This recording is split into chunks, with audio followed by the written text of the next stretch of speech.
Roll up, roll up, roll up. This week, we have a sacking, a suspension, sadness, suspicion, a sensational goal, in fact, the goal of the season. We have everything on show in the Spanish football superstore this week. And if any fool, who that fool, ever doubted the need for the Revista de LaLiga to exist, then Jornada 14 dispelled that doubt once and for all. We've got a change of leader in La Liga. We have Madrid stumbling to their third consecutive draw. We have Big Sandy Sorlot, yes, his name is really Sandy, on the march again, just in time for his and Atletico's visit to the Camp Nou on Tuesday night, so that the Norwegian can do damage against his favourite rival, enemy, call it what you want. Look, that plus the sacking of Julian Calero, the goal of the season from Nico Williams, and the other highs and lows. Well, the truth is, this is the only content on Revista de la Liga which we share with everybody free of charge in the hope that we'll tempt you to join us. Join us, as they say in Some Like It Hot. Support us. We need your support. Big love to our current socios who put their hand in their pocket to back us. But we need you too. It only costs £3.99 per month, 30 quid from now until mid-July. Please don't hesitate. Please click the link right now and give us the support that we deserve and need in order to carry on. Let's get to the sadness. Barcelona, the champions, are the new La Liga leaders. Their 3-1 win against Alaves, when they went 1-0 down after 44 seconds, Keystone Cup's defending, was overshadowed by some partly comic, partly distressing scenes. During the second half, as his team of reigning champions continued to look imprecise, lacking in intensity and rusty, Barcelona's German coach Hansi Flick became more and more perturbed. I think it's always a sign of impotence and frustration when the coaching staff, particularly the real backroom staff, lose their temper at the officials, and that's what happened at Camp Nou with both Marcus Sorg, Flick's German friend, and José Luis de la Fuente, Flick's inherited goalkeeping coach. They were both red carded during the victory over Alaves, protesting about this, that and the next fucking thing. By the way, de la Fuente, the keeper coach, now has at least 10 red cards, which is, in my view, absolutely fucking ridiculous. As far as goalkeeping coaches go, Barcelona's man is a bit roly-poly. You watch his workout before matches with whoever's in goals for Barcelona, and it's not hard to conclude that it's a little bit unimpressive. So, I honestly wonder who's going to last longer at Camp Nou now. Flick or De La Fuente. In fact, it's been a season of Flick and De La Fuente's arguing. But this is a battle that the German can win, and I believe that the goalkeeping coach is under a little bit of threat for his position. Mind your behaviour, José Luis. That conclusion comes partly because at the end of the match, long after the whistle was blown, Herr Flick was pictured by TV cameras sat slumped in his dugout, looking tearful, whether he was crying or not. Body language atrocious, really appearing like a man who's got the winning numbers to the Euro Millions lottery, but can't find that fucking ticket anywhere, and who deep down suspects that either he or his missus has shoved his trousers in the washing machine with the ticket inside the pocket. Look, if you haven't already seen the footage, have I painted you a picture? Have I given you a clue? Golly, thanks, Baloo. To make the pathos more pathetic, Rafinha was leaning over his coach, hands resting on the two arms of the chair, trying to counsel him, trying to cheer him up, but creating an image which spoke about the German coach being absolutely up to his gills in dissatisfaction and disappointment. And let me remind you, they'd won. The story of the game quickly was lots about Rafinha and a bit about Lamine Yamal. The captain, back again, starting after a long injury, was all ferocious hard work, snarling at rivals and fellow teammates alike. A couple of Rafinha assists, the youngster, the genius, scored one and made one, and Barcelona tucked away rivals who caused not only huge threat, but who made the Camp Nou crowd, already upset as they were, at the long queues that several thousand socios needed to wait in because there'd been a ticket snafu. The crowd got anxious and antsy as Chacho Caudet's side not only threatened to score, but brought one of the saves of this or any season from Joan Garcia. Go seek it out. It's worth it. It was a kicker. That's Catalano, northeast of Scotland. Kicker. To kick. Anyway, Barcelona won, so did Atleti, really dealing with Oviedo within a short burst of goals at the Metropolitano and looking as if they were going to score 10, but eventually only winning by that 2-0 margin. That's what brings us to Big Sandy Sorloth. He was the man on this occasion. Now, the mystery is how he keeps getting time off from the set of Amazon TV's Jack Reacher. I'll never know how he does that. But it means bad luck and trouble for his rivals when he's in this mood. The Norwegian kid who grew up idolising Didier Drogba, has become a victorious Viking. He monstered Oviedo on Saturday. 2 goals, could have been a hat-trick or more. And yet, Simeone still isn't guaranteeing that Sorloth will play against Barcelona despite 6 goals and 3 assists, plus 3 away wins against Barcelona for Villarreal, for Real Sociedad, and the winner for Atleti up in Montjuic just about a year ago.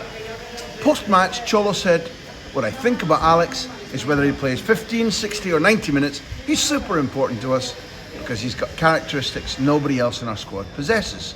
However long he's on the pitch, he allows us to play a different kind of football. Yes, Cholo, winning football."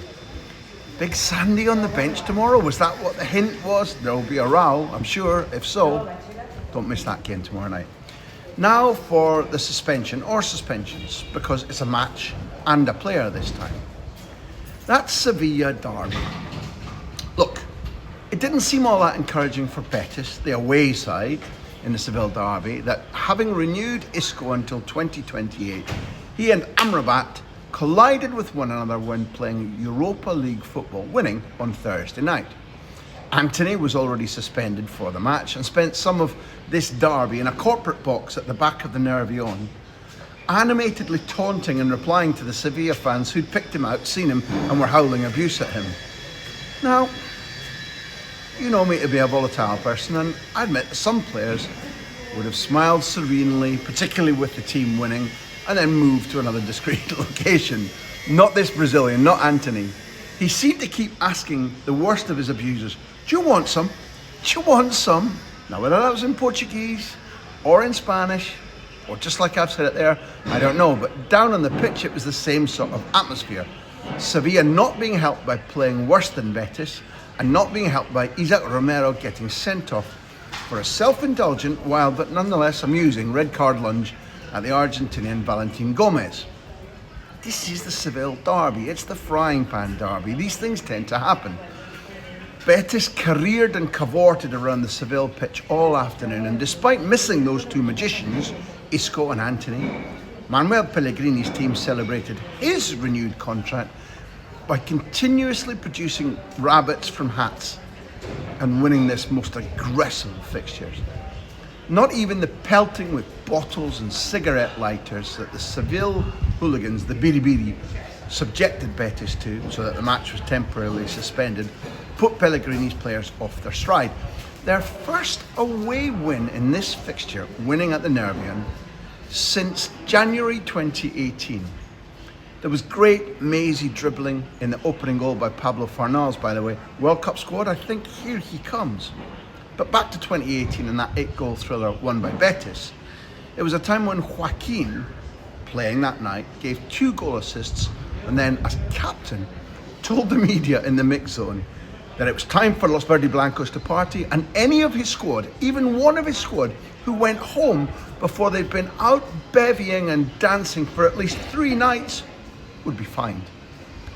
The footage in the dressing room carnage celebrations with Joaquin on Sunday, now a club director, bouncing up and down, leading the singing, taking off his tie and using it to whirl round and round. I think that the order will be similar this time, drinking for 3 days and nights. And good luck to Betis, therefore, when they play their cup tie against Torrent in Valencia on Wednesday night. Headaches, Alka-Seltzer, and massive team rotations all round. Shut the fuck up. We can go on and on about suspicious minds. Elvis, we can. So let's get to Girona. Not necessarily the most enthralling game when they hosted Madrid, but Girona's best footballer, Inui, who I've been banging on and on about for weeks, scored an absolutely fabulous goal to put the Catalan team 1-up in a game where, at that stage, frankly, I thought Girona would already be 3 or 4 goals down. Vinicius earned a penalty, truth bomb, he did actually earn it, and Kylian Mbappe tucked away his 59th spot kick in 73 attempts. That's not bad. The suspicion, while all the Madridistas, whether fans or the so-called journals, particularly their most madly biased in-house TV station, claimed that Roca committed another penalty, this time on Rodrigo. But it wasn't, and anybody objective knew that just fine.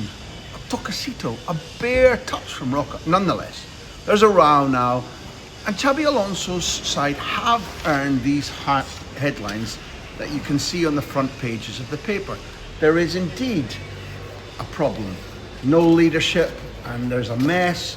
Something isn't working. Their play is static, unimaginative, and unthreatening. Madrid right now are a team of moments, not much better.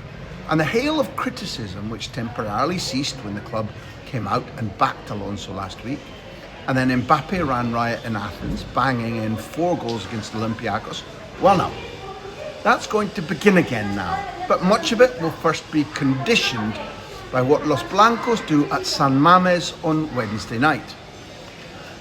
The fact is that both Barca, Madrid, against Atleti and Athletic respectively, play on Tuesday and Wednesday because their fixtures have been advanced from early January, when all 4 of those teams, Atleti, Barca and Madrid, saunter off to collect millions in the desert sunshine of Saudi Arabia. It's a competition which shouldn't be played there. I won't go there to work on principle. They murder journalists. But it remains a fantastic little tournament, that's a truth. And the reason that La Liga's 3 biggest sides are playing this midweek is because in early January we'll be watching them fighting for the first trophy of the season. Now for a sensational goal and a sad goodbye. Athletic Club gave their best performance of the season by a long way, winning 2-0 at Levante. A game that Pedro, the Interceptor Jensen, your friend and mine, co-commentated. Post-match, Pete said, that first half was a sackable offence. Lo and behold, Nostradamus, the Levante board agreed with Pete, and the immensely likeable, loquacious and increasingly lonely Julian Calero was fired. The highlight of the match was Athletic daringly playing out from their own penalty box under immense pressure, firing brilliant, precise passes, bang, bang, bang, until they ruined Levante's press. Berenguer fed Nico Williams on the run, and he calmly lobbed Matty Ryan in the Levante goal. It was fecking brilliant. My favourite non-Dandy Dons goal of the season, and worth seeking out right now, or right after you've clicked on the link and become a paid socio of Revista. But find that goal. It's the goal of the Spanish season and the goal of the European season. Here's the best of the rest. Espanyol went wild warrior warhorse for their Kiki Garcia winner at Celta, and it really is looking like the Pericos are capable of European football next season. Osasuna grabbed a late point at Mallorca, having been outplayed all game. Boyomo playing so erratically that you'd have thought he was a character from an Emmanuel film. No, sorry, that's erratic, not erotic. Pardon my French. But then Boyomo playing like Gerd Muller for the daring, swivelling, volleyed added time equaliser. If Mallorca were mugged, then Getafe mugged Elche on Friday, but having co-commentated that game, it's a case of the less said, the better. Getafe do not please my palate. Villarreal played superbly to win 3-2 at Real Sociedad, where Barrenechea scored yet another corker of a goal, but Molero, what a neat signing he's been from Las Palmas, added another 2 goals to sustain Marcelino's absurdly unlikely title charge. Villarreal are 2 off the top as we speak, folks. But people, even ahead of the Rayo v Valencia fizzer at Vallecas tonight, you are too. You are the tops.